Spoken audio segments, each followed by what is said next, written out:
Oh, another nice, lovely morning.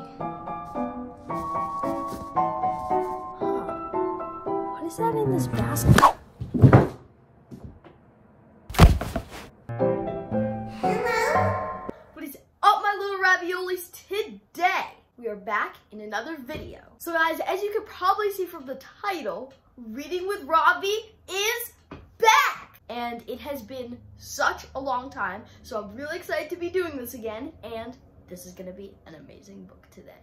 When I got this book in the mail, I was really excited. It is called A Pigeon in Paris by Paige Howard. So I am so excited to read this book. Like, look at how cute she is. Look at how cute. Oh my. So yeah, this book is called A Pigeon in Paris, Petite Takes Flight. So I'm guessing that this is Petite right here because she's just so cute and petite.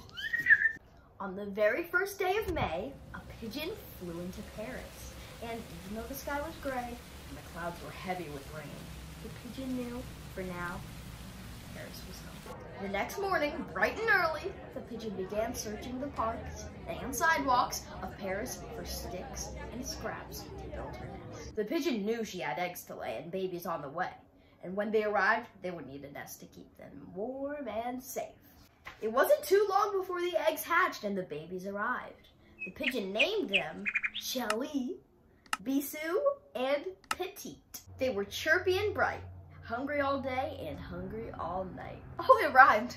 Shelly, Bisou, and Petite were going fast. Their feathers were getting thicker, their legs were growing longer, and their wings were spreading wider. It was on a sunny morning that the pigeon gathered her babies close and said, "Little ones, today is the day. Your feathers are thick enough, your legs are long enough, and your wings spread wide enough.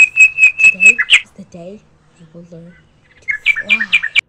First, Shelly stepped up to the brim of the nest, spread her wings, and with a little bend in her legs, she leaped up, and out Shelly went. There's Shelly right there taking flight. Whoa! Next, Bisou waddled up to the very brim of the nest, spread his wings wide, bent his legs, and then jumped. Up and away Bisou flew.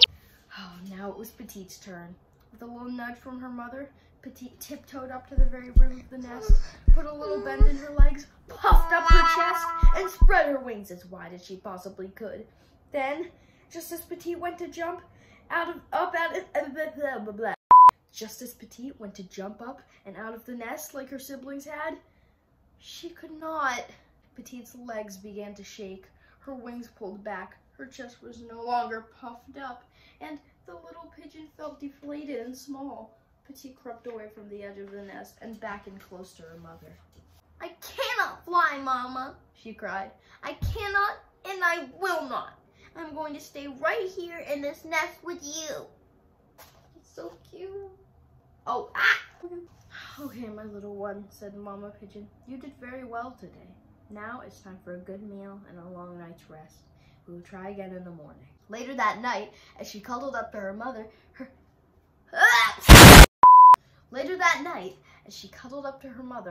belly full and her eyes heavy, the little pigeon thought to herself, "I'm afraid to fly. I cannot fly. I will not leave this nest." When Petite woke up, to her surprise, she was alone in the nest. Petite crooked her head and stared up into the tall branches above her. Her mother was nowhere to be seen. Finally, she looked out beyond her tree and saw her mother with her brother and sisters across the way. Bisou and Shelly were perched on a tree limb, picking at a tasty worm, while Mama Pigeon scoured the grass below for more food. Like, oh! And then they're like, went her belly. Petite jumped, startled. She was so hungry. I'm hungry. Petite called out to her family. "Fly, Petite," hollered Shelly. Fly, yelled Bisou. "You will have to fly or you will have to wait until I get back up to the nest. It's up to you." Petite gently rubbed her belly. The little pigeon was so hungry. She was still too scared to fly, so she would have to wait. The next morning, a fog surrounded the nest. Petite sighed and thought, "No flying for me today." But her mother had a different idea. "Okay, Petite," said Mama Pigeon. "Today is the day. Hop up to the very brim of the nest and spread your wings. But Mama, Petite replied, it's foggy outside and I cannot fly. I will not fly. Today is not the day and I will not leave this little nest. I love the expressions on these characters. It's so cute. My sweet Petite, said Mama Pigeon as she pulled Petite under her wing. There will be cloudy days. There will be sunny days. Most days will have a little bit of both. No matter what, you will need to be able to fly. Mama Pigeon released Petite from under her wing, and with a gentle push toward the brim of the nest, she whispered, today is the day, mon amour. Today is the day. Again, Petite crept forward, her eyes closed tight. She spread her wings, puffed up her chest, and crouched low, bending her shaky legs as best she could. The next thing Petite knew, she was up and out of the nest. Her brothers, sisters, and mothers met her in the sky. And Petite was not alone. She was flying. She was really flying. Then, out of the corner of her eye, Petite saw the nest below, and feeling like a little pigeon, much too little to fly, her wings stopped flapping. Down, down, down Petite fell. Through the top of the tree, through the branches, through the branches, through so many leaves, toward the ground below. Fly, yelled her brother. Flap your wings, instructed Shelly. And Petite heard them. Spreading her wings wide, she soared again, lifting high into the sky, above her nest, above her brother and sister, and her very proud mother. And for the first time, Petite felt happy and free, and not so little.